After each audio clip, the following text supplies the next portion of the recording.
Еве, ти, антологија на убавината.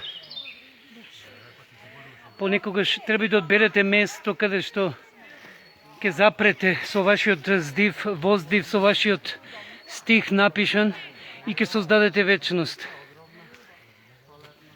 Ова е божествена убавина и тука некаде сме на 15, може би помалку 10 минути до нашата финална дестинација, каде што сето на цвеќе што го собиравме во текот на изминатите 12 километри, ќе го оставиме онаму каде што починува или каде што е убиен, поточно великанот над великаните.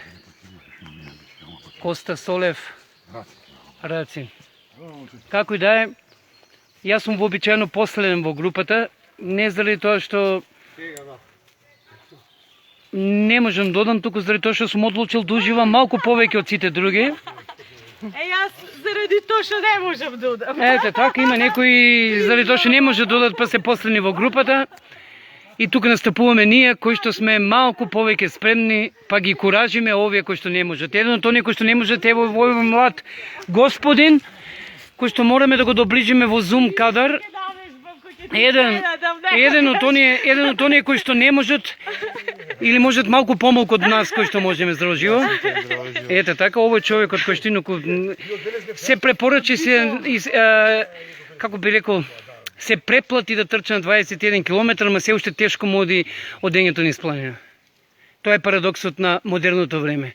Како и да е, се одјавувам, доста од многу баби на глава боли, а и мене зборови ми однемуваат во антологија и раскошна убавина.